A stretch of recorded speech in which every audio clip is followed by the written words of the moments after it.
તો બોટાદ શહેરમાં વિશ્વ ઉમિયા ફાઉન્ડેશનના ઉમિયા રથનું ભવ્ય સ્વાગત કરાયું. બોટાદ શહેરના ભાવનગર રોડથી પ્રસ્થાન થયેલ રથ શહેરના મુખ્ય માર્ગો ઉપર ફેરવવામાં આવ્યો. વિશ્વ ઉમિયા ફાઉન્ડેશન દ્વારા અમદાવાદ ખાતે દેશનું સૌથી ઊંચું ઉમિયા માતાજીનું 504 ફૂટ ઊંચું મંદિર આશરે 3000 કરોડના ખર્ચે બનશે, જેને લઈને કડવા પાટીદાર સમાજ દ્વારા રાજ્યના અનેક જિલ્લામાં આવતા ઉમિયા માતાજીના રથનું ભવ્ય સ્વાગત કરવામાં આવી રહ્યું છે. ત્યારે આજ રોજ ઉમિયા માતાજીના રથનું બોટાદ શહેરમાં આગમન થયું. બોટાદ શહેરના મુખ્ય માર્ગ ઉપર ભવ્ય રીતે ઉમિયા માતાજીનો રથ રાજમાર્ગ ઉપર ફર્યો. એ સમયે લેઉવા પટેલ સમાજ દ્વારા પણ ઉમિયા માતાજીના રથનું ભવ્ય સ્વાગત કરવામાં આવ્યું.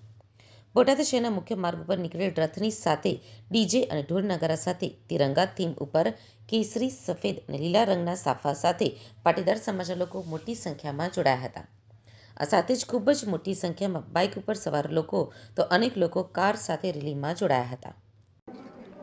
આજે વિશ્વ ઉમિયા ફાઉન્ડેશન દ્વારા અમદાવાદમાં વિશ્વ ઉમિયા ધામનું જે નિર્માણ થઈ રહ્યું છે કે જ્યાં વિશ્વના સૌથી ઊંચામાં ઊંચા જગતજનીમાં ઉમિયાના સનાતન ધર્મના પ્રતીક રૂપે જે મંદિરનું નિર્માણ અત્યારે ગતિપૂર્વક ચાલી રહ્યું છે, ત્યારે મા ઉમિયાની આસ્થા સમગ્ર વિશ્વભરમાં ઉજાગર થાય અને એના ભાગરૂપે અલગ અલગ જિલ્લાઓમાં દિવ્ય રથનું પરિભ્રમણ થઈ રહ્યું છે.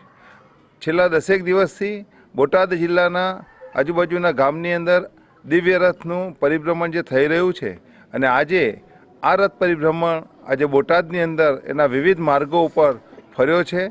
અંદાજે કહી શકાય કે લગભગ 5,000 જેટલી કાર, બાઇક અને 2,000 જેટલી કાર સાથે અને રેલીમાં ઓછામાં ઓછા લગભગ 20,000 લોકોની, સર્વ ધર્મના લોકોની, સર્વ જ્ઞાતિના લોકોની આજે મહારેલી થઈ, મહારથયાત્રા થઈ અને અંતે જે પ્રમાણે એક સભાનું આયોજન થયું કે જેની અંદર મા ઉમિયાના મંદિરનું નિર્માણ શા માટે, સર્વ ધર્મને સાથે રાખીને જગતજનની મા ઉમિયાના મંદિરના નિર્માણ થકી એક સામાજિક શક્તિનું નિર્માણ કેવી રીતે કરી શકાય તે માટે આ રથનું જે પરિભ્રમણ થયું છે કે જેની અંદર સનાતન ધર્મના પ્રતીક રૂપે દરેક જ્ઞાતિના દરેક બંધુઓને, દરેક પરિવારોને એક કડીમાં જોડવા માટેનો આજે રથના પરિભ્રમણના માધ્યમથી જે પ્રયોગ વિશ્વ ઉમિયા ફાઉન્ડેશને કર્યો છે એને સમગ્ર લોકોએ એને ખૂબ ખૂબ આવકાર આપ્યો છે.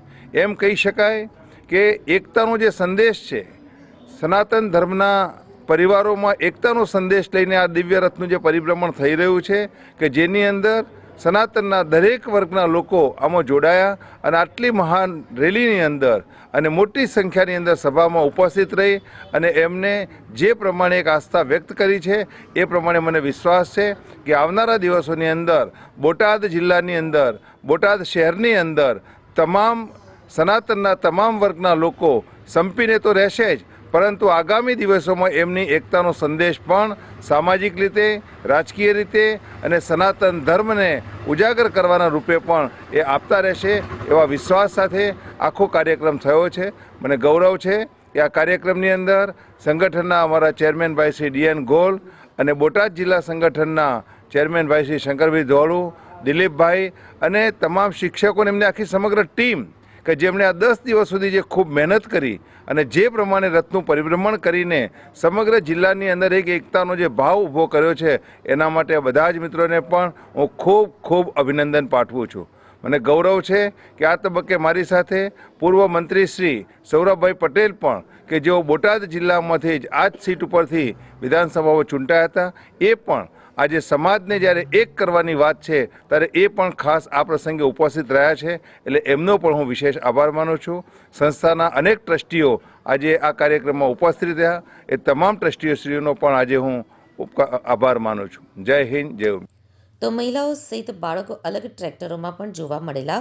ટ્રેક્ટરમાં માતાજી તેમજ અલગ ભગવાનના વેશ સાથેના બાળકો લોકોના આકર્ષણનું કેન્દ્ર બનેલ. મુખ્ય માર્ગ ઉપર નીકળેલ ઉમિયા માતાજીના રથ સમયે વાતાવરણમાં પણ ભક્તિભાવ જોવા મળેલ હતો. આજના આ ઉમિયા માતાજીના રથ પરિભ્રમણ સમયે અલગ અલગ સમાજના લોકો દ્વારા પણ ઉમિયા માતાજીના રથનું પુષ્પ વર્ષા અને ફૂલહાર કરી અને રથ સાથે આવેલ આગેવાનોનું ફૂલહાર, પાઘડીઓ પહેરાવી સ્વાગત સન્માન કરવામાં આવ્યું. આ તકે વિશ્વ ઉમિયા ફાઉન્ડેશનના પ્રમુખ RP પટેલ તેમજ પૂર્વ કેબિનેટ મંત્રી સૌરભ પટેલ પણ રેલીમાં ખાસ જોડાયા હતા. આરપી પટેલ દ્વારા જણાવ્યું હતું કે સનાતન ધર્મના એકતાના દર્શન થઈ શકે તે હેતુસર અલગ અલગ જગ્યા ઉપર પણ રથ પરિભ્રમણ કરવામાં આવ્યું છે. તમામ સમાજને એક કરવાનો આ પ્રયાસ હોવાનું જણાવવામાં આવ્યું. તો પૂર્વ કેબિનેટ મંત્રી સૌરભ પટેલ દ્વારા જણાવાયું હતું કે આજે બોટાદમાં તમામ લોકોને માતાજીના દર્શન થયા અને આગામી દિવસોમાં બોટાદના વિકાસ માટે કડવા પાટીદાર સમાજ તમામ સમાજને સાથે રાખી બોટાદનો વિકાસ કરશે. જિલ્લાના નાગરિકોને આજે માતાજીના દર્શન કરવાનો તક મળી. છેલ્લા 8-10 દિવસથી ગામડાઓની અંદર ફરી અને બધા જ સમાજના બધા જ લોકોને આનો લાભ આપ્યો. વર્ષોથી આરપી પટેલ અને ડીએન ગોરના આખા બધા ટ્રસ્ટીઓ ખૂબ મહેનત કરે છે. વિશ્વ ઉમિયા માતાજીનું સૌથી મોટું મંદિર આજે બનવા જઈ રહ્યું છે અને એના લાભાર્થે બધાને અહીંયા લાભ આપ્યો છે. આજે દરેક નાગરિકો હજારોની સંખ્યાની અંદર અહીંયા આજે ઉપસ્થિત થયા. મોટી રેલીની અંદર ભાગ લીધો. બાઇકો અને ગાડીઓની રેલી ન જોઈ હોય ઘણા વર્ષોથી એવી બોટાદમાં આજે જોવા મળી અને આ ઉત્સાહ જ બતાડે છે આપણને કે લોકો એક સાથે બોટાદની અંદર સારા કામની અંદર કઈ રીતથી જોડાય છે એ આજે આપણે અહીંયા જોઈ રહ્યા છીએ. અને મને વિશ્વાસ છે કે આવતા દિવસોમાં બોટાદ જિલ્લાના વિકાસ માટે કડવા પાટીદાર સમાજ દરેક સમાજને જોડે લઈને વિકાસની અંદર આગળ વધશે એવો મને સંપૂર્ણપણે વિશ્વાસ છે.